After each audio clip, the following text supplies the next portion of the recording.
আমি ভূমিকা ছাড়া সরাসরি আমার বিষয় ভিত্তিক আলোচনায় চলে যাব। আল্লাহ রাব্বুল আলামিন কোরআন কারীমে সূরাতুল আযহাব 40 নম্বর আয়াতে বলেন, মা কানা মুহাম্মাদুন আবা আহাদিন মির রিজালিকুম আবা আহাদিন মির রিজালিকুম ওয়ালাকিন রাসূলুল্লাহ।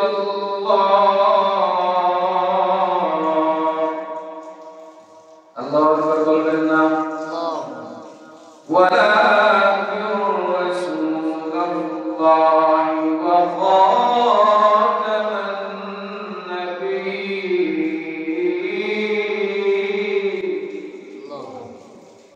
আমরা জানতে পারলাম আমাদের নবী কোন পুরুষের পিতা নন, বরং তিনি আল্লাহর রাসূল এবং সর্বশেষ নবী।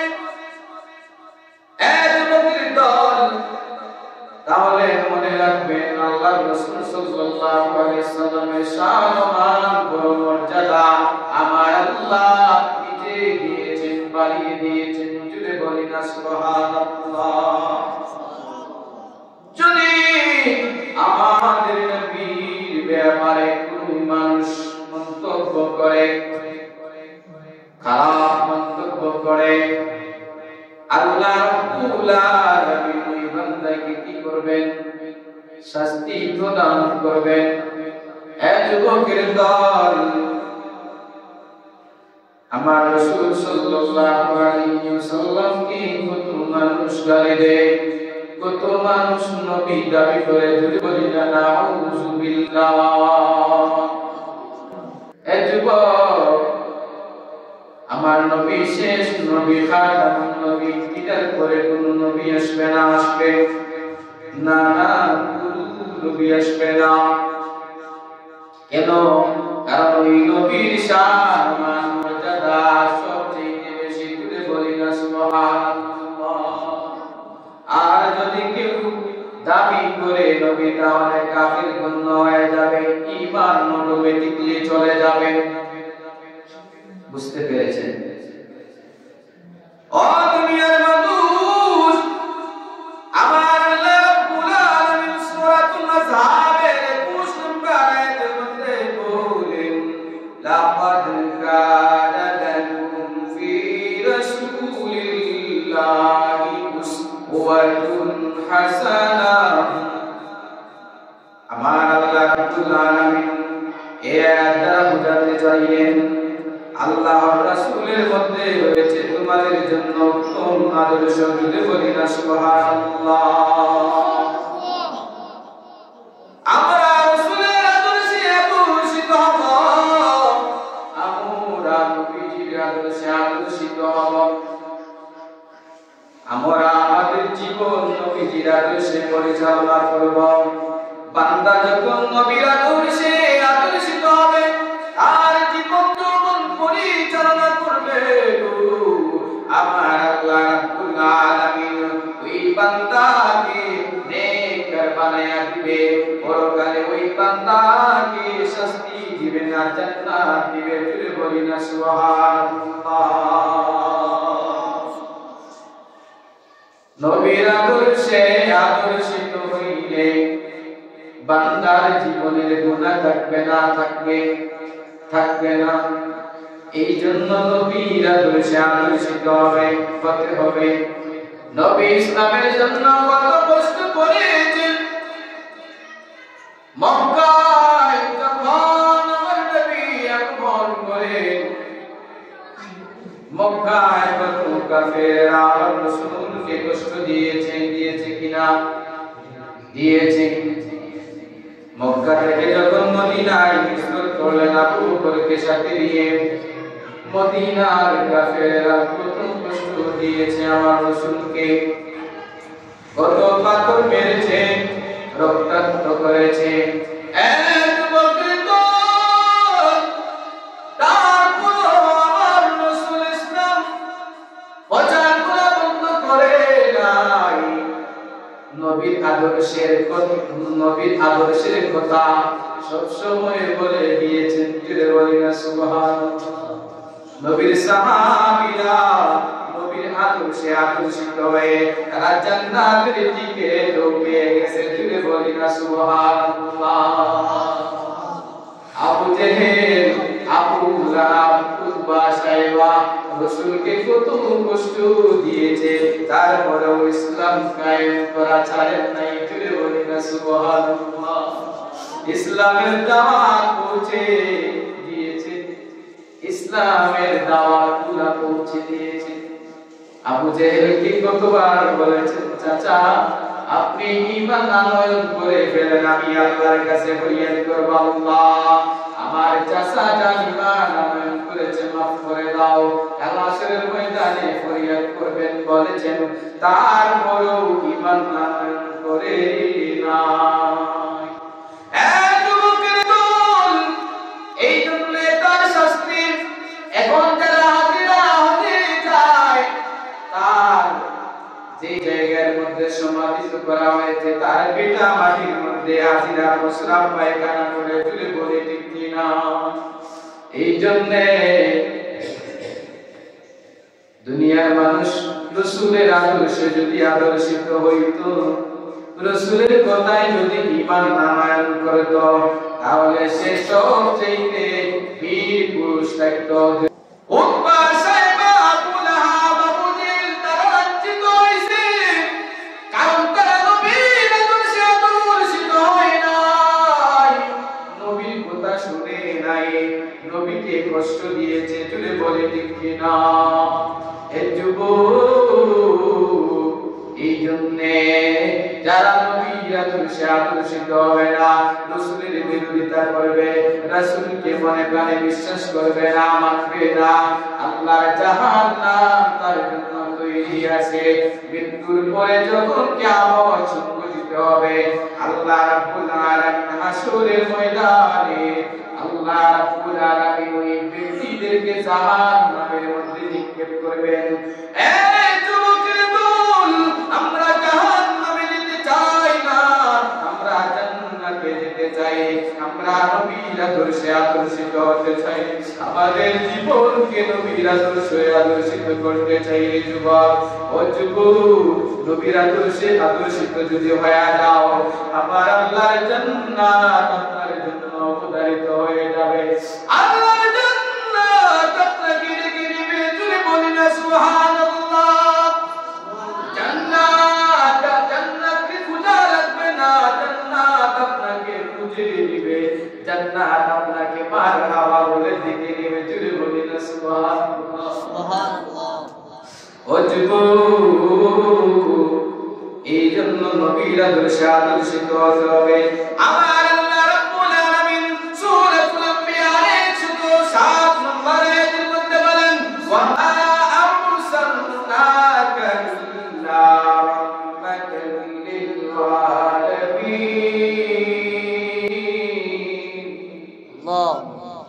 আল্লাহ, আমি যত কথা বলতেছি আল্লাহর কাছে রেকর্ড হচ্ছে, ফেরেশতারা লিখতেছে, এবং বাহ্যিক আমার মোবাইলের মধ্যে রেকর্ড হচ্ছে। আমি দলিল ছাড়া কোনো কথা বলছি না।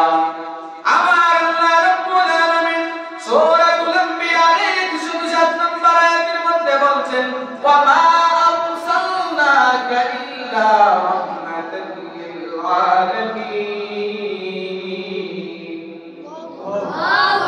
আল্লাহ বলেন, আমি আপনাকে কেবল জগৎ সমূহের জন্য করুণা স্বরূপ প্রেরণ করেছি। জুড়ে বলেন না সুবহানাল্লাহ।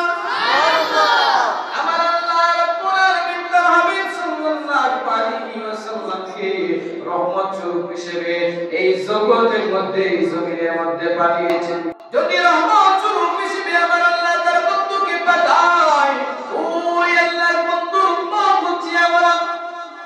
আর যদি আমরা ওই নবীর আদর্শে আদর্শিত হয়ে যাই, ওই নবীর আদর্শিত হতে পারি, এই যুবকাল আসরের ময়দানে আমার আল্লাহর হাবিব সাল্লাল্লাহু আলাইহি সাল্লাম আপনার আমার জন্য সুপারিশ করতে থাকবে, জুড়ে বলি না সুবহানাল্লাহ।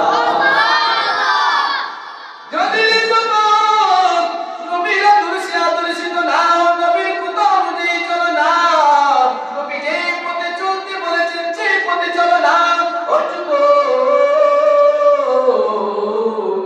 নবীর কথা মতে না চললে দুনিয়ার মানুষ জাহান্নাম ছাড়া কোনো উপায় থাকবে না। বুঝতে পেরেছেন? আমরা এত সুন্দর এই দুনিয়ার জমিনে এসেছি। এই জমিন কে সৃষ্টি করেছেন? আল্লাহ। আসমান কে বানিয়েছেন? আল্লাহ। কুটিবিহীন এই আসমান আল্লাহ বানিয়েছেন, জমিনটাও আল্লাহ বানিয়েছেন, মানুষ জাতিকেও আল্লাহ বানিয়েছেন। ও যুবকের দল, এই জন্য মানুষ সর্বশ্রেষ্ঠ জাতি। আল্লাহ রাব্বুল আলামিন ওই আদম জাতিকে, তার বান্দাকে সম্মানিত করে দিয়েছেন। সে নবীর আদর্শে আদর্শিত হওয়ার জন্য জুড়ে বলি না সুবহানাল্লাহ। রাসূল সাল্লাল্লাহু আলাইহি ওয়াসাল্লামকে রাহমাতুল লিল আলামিন উপাধি ভূষিত করেছেন। কে করেছেন? আমার আল্লাহ। কে করেছেন? আমার আল্লাহ।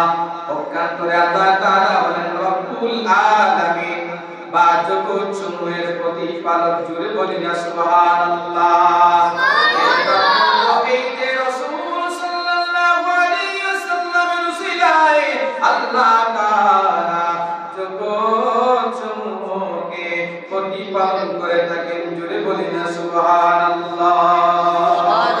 পৃথিবীর মানুষকে উত্তম আদর্শ ও উত্তম চরিত্র উপহার দেওয়ার জন্য আমার রাসূল সাল্লাল্লাহু আলাইহি ওয়াসাল্লামের আবির্ভাব হয়েছে। জুড়ে বলি না সুবহানাল্লাহ।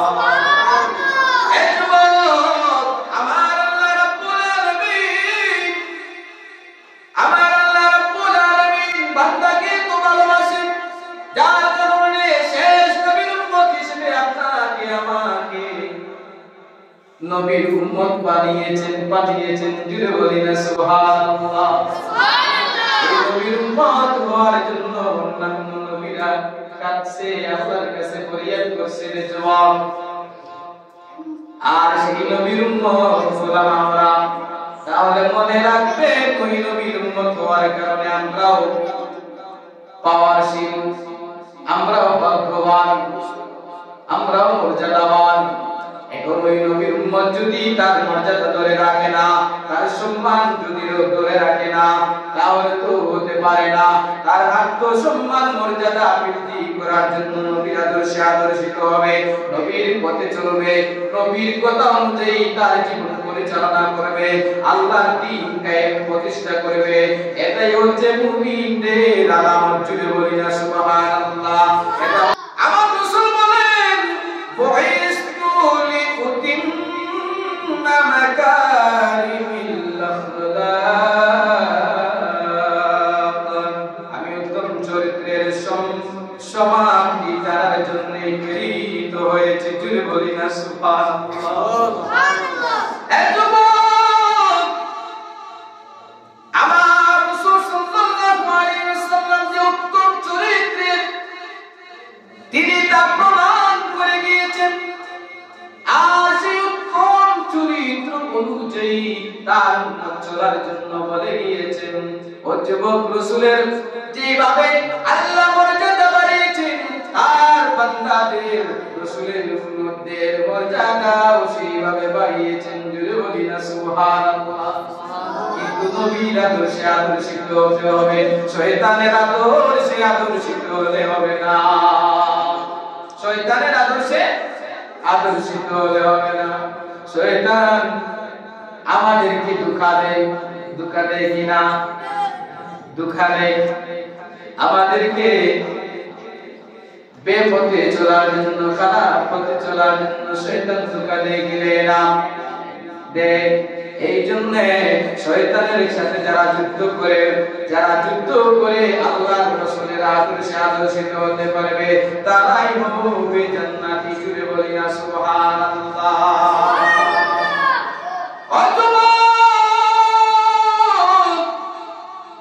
আমার আল্লাহ রাব্বুল আলামিন সূরা সাবার 22 নম্বর আয়াতের মধ্যে বলেন ওয়া মা আরসালনাকা ইল্লা কাফাতাল লিন্নাস। আমার আল্লাহ বলেন আমি আপনাকে সমস্ত মানব জাতির প্রতি সুসংবাদদাতা এবং সতর্ককারী হিসেবে প্রেরণ করেছি। তুই বলি না সুবহানাল্লাহ। আমার নবীকে আপনার আমার জন্য সুসংবাদদাতা হিসেবে প্রেরণ করেছেন, সতর্ককারী হিসেবে প্রেরণ করেছেন।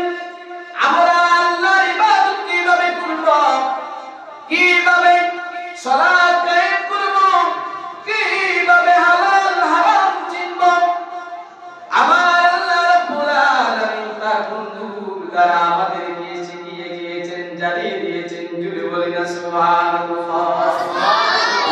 জীবনে কত গুনাহ করেছেন, গুনাহের দিকে তাকাইলে পাহাড় পরিমাণ গুনাহ দেখা যায় কি যায় না?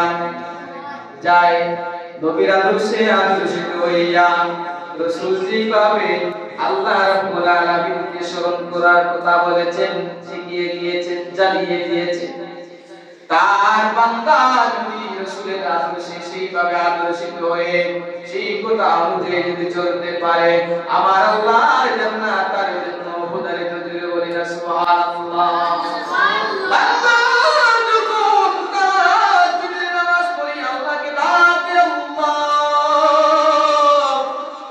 আমি জীবনে পাপ করেছি, গুনাহ করেছি, আমি চোখ বন্ধ করলে আমার চোখের সামনে গুনাহগুলো ভেসে যায়। গোরাম আমি নবীর আদর্শে আদর্শিত হতে চাই। আমি আর কোনদিন গুনাহ করব না, আমি আর কোনদিন ভুল করব না। আমাকে ক্ষমা করে দাও। মহান রব ওই বান্দাকে সেই সময় ক্ষমা করে দে। এই জন্যের যখন নবী আমাদের জন্য সুসংবাদদাতা এবং সতর্ককারী, রাসূল আমাদের ভালোর জন্য সুসংবাদ দেন, খারাপের জন্য সতর্ক করে দেন, ঠিক কি না? ও দুনিয়ার মানুষ, আমরা তো সবচেয়ে জ্ঞানী জাতি, উত্তম জাতি। আপনি আমি তো জানি, আপনি আমি কোনটি উত্তম, কোনটা উত্তম নয়, উত্তম কোনটি আর উত্তম নয় কোনটি, সেটা আমরা বিবেচনা করতে পারি। সেই জ্ঞান আদম সন্তানকে আল্লাহ রাব্বুল আলামিন সবচেয়ে বেশি দিয়েছেন। জুড়ে বলি না সুবহানাল্লাহ।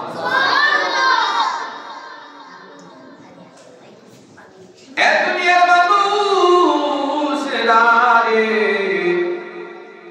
তিনি রাসূলগণের সর্দার কে?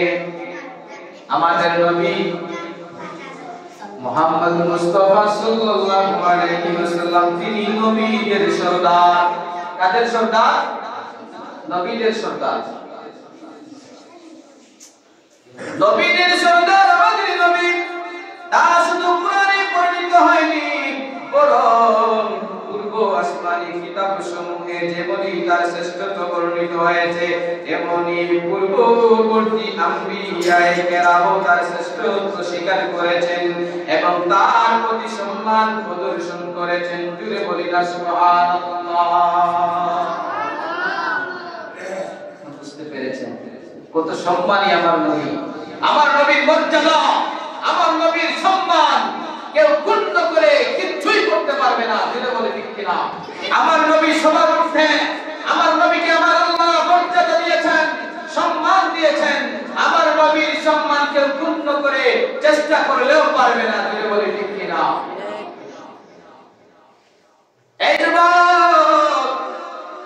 মোট কথা হলো আল্লাহ তাআলা রিসালাতের মাধ্যমে হযরত আদম আলাইহিস সালাম থেকে হযরত মুহাম্মদ মুস্তাফা সাল্লাল্লাহু আলাইহি সাল্লাম পর্যন্ত যুগে যুগে অসংখ্য নবী রাসূল পাঠিয়েছেন। যে কাজে আঞ্জাম দিয়েছেন তা হলো আল্লাহ রাব্বুল আলামিন কুরআন কারীমের মধ্যে সূরা নূহে সূরার 36 নম্বর আয়াতের মধ্যে বলছেন ওয়ালাকাদ বা'আসনা ফি কুল্লি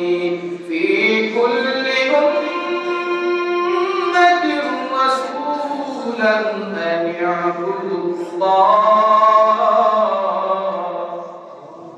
ইয়া'বুদুল্লাহ ওয়াজতানিবুত তাগুত।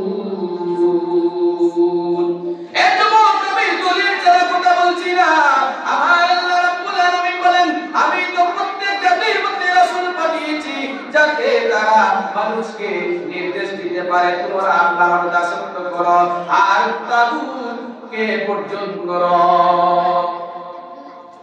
বুঝতে পেরেছেন? নবী রাসূলকে আল্লাহ পাঠিয়েছেন, কিন্তু তাদের থেকে সেরা হিসেবে আমার নবীকে পাঠিয়েছেন, আর আমার নবী আমাদেরকে শিখিয়ে গিয়েছেন। এই জন্য দুনিয়ার মানুষ আমার নবীর মর্যাদা সবথেকে উত্তম, তার উম্মতেরও মর্যাদা সবথেকে উত্তম। জুড়ে বলি না সুবহানাল্লাহ। এখন এমন উম্মত হতে হবে, বখিল উম্মত হলে হবে না, বখিল উম্মত হলে হবে না। সুঙ্গলগুর, সুদগুর, জিনাগুর, এইগুলা উম্মত হলে হবে না। হবে? রাগ করছেন? এইগুলা উম্মত হলে হবে না। এমন উম্মত হতে হবে রাসূল যেই কাজগুলা করেন নাই, যেই কাজগুলাকে বাধা দিয়েছেন, যেই কাজগুলা নিষেধ করেছেন আল্লাহর হুকুম অনুযায়ী, সেই কাজগুলা যখন আল্লাহ রাসূলের উম্মত করবে, ওই উম্মতই হবে সর্বশ্রেষ্ঠ উম্মত। জুড়ে বলি না সুবহানাল্লাহ। আর ওই উম্মতের জন্য মহান আল্লাহর রাসূল সাল্লাল্লাহু আলাইহি ওয়াসাল্লাম সুপারিশ করবেন। জুড়ে বলি না আবার সুবহানাল্লাহ।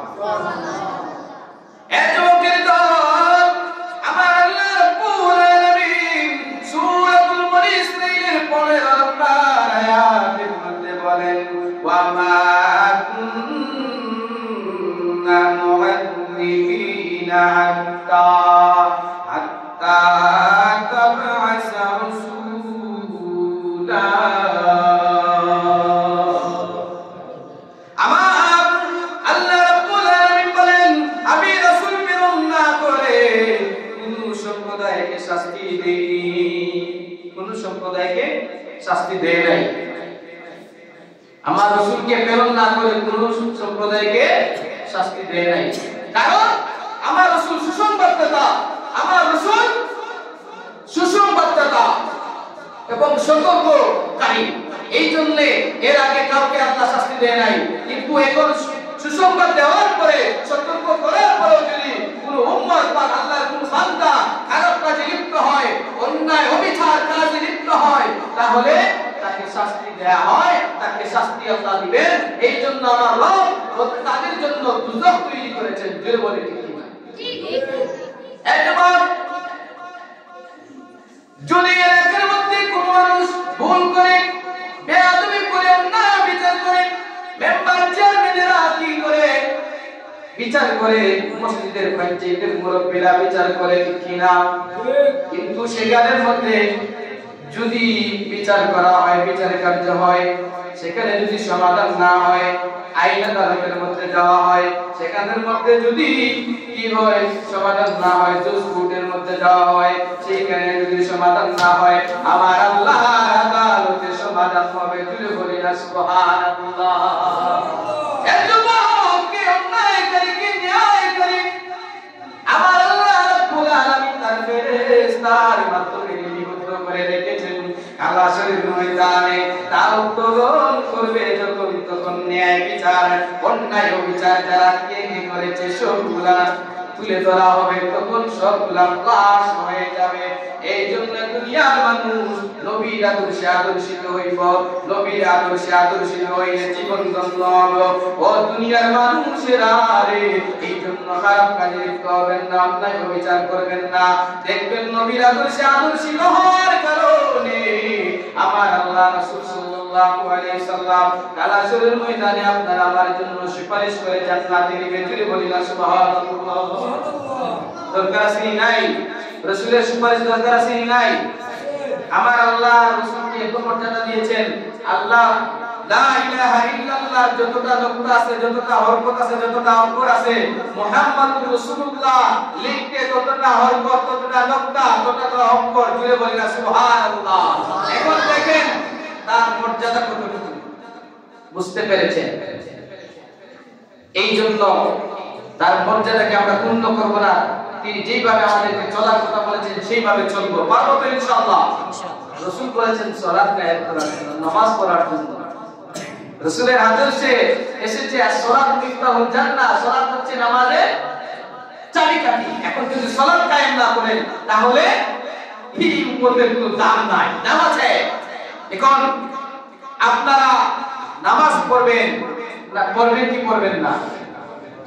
পড়তে হবে কি পড়তে হবে না? রাসূলের যদি সাথী উম্মত হতে চান, রাসূলের আদর্শিত যদি হতে চান তাহলে নামাজ পড়তে হবে। কি করতে হবে? এখন কারা কারা নামাজ পড়বেন? পাঁচ ওয়াক্ত হাত দিয়ে আল্লাহকে সাক্ষী রেখে দেখান।